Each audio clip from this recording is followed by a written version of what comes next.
So, parang sa akin gusto kong magkaroon ng ibang kwento.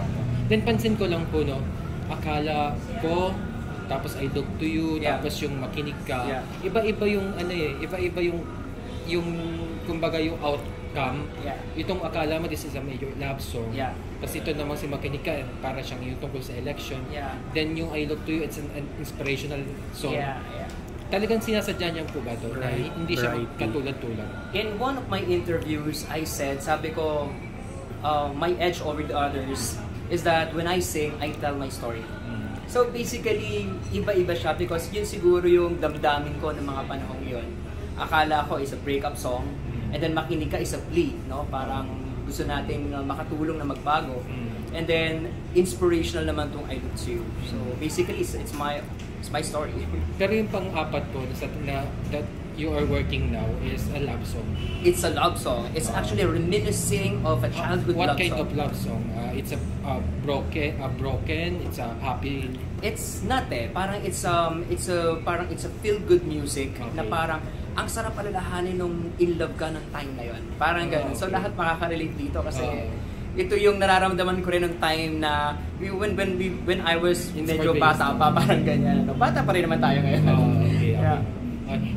Now that you are in the limelight na sa music industry, what are you most thankful for?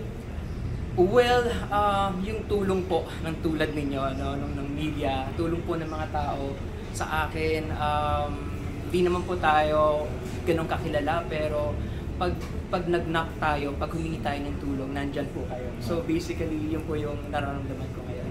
But hindi ganun kadali pumasok sa ganitong industriya. Talagang daming challenges. Along the way, may mga biglang darating na. At hindi lahat ng mga tao at netizens ay mapiplease. Totoo po yan. And sabi ko nga po, wala naman tayong contest na sinasalihan ngayon. We're just here to sing, we're just here to entertain, to inspire people. I think kung yun ang goal natin, magiging masaya tayo. Kamusta ang reach ng songs mo sa Spotify and other platforms? The highest is, akala ko, it's about 200,000 streams. So, and then for the latest songs, covers, just like I did kasi... mayroon ka rin release na covers? Yeah, I did... tell something about it. Ano yung mga songs? Yes, sir. I did The Sun and Moon together with a British Got Talent star, Madonna Decina. It's now gaining around 40,000 views in 7 days. So, it's The Sun and Moon, parang, what do you call this? The Sun and Moon, the Lea Salonga, and, And then, I did another duet song just the other day.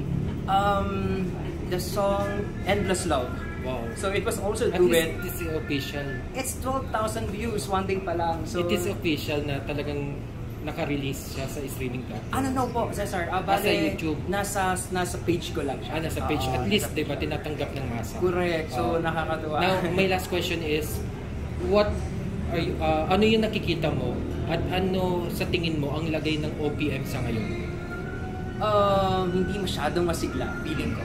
Pero we are here, para pasiglahin natin. So you consider yourself as one of the OPM artists pushing OPM music? I do, yes, of course.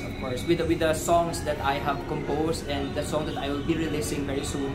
So I think meron tayong mai-contribute. Yun yung word namin nung arranger ko, sabi ko, contribution na natin sa OPM. Sabi nga yes. Sige, invite na lang natin ng mga viewers to support your music and saan ka ba nila pwedeng abangan o sundan?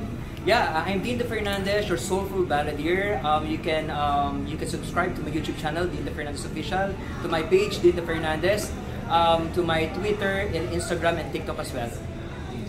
Thank you, Kuya Dindo.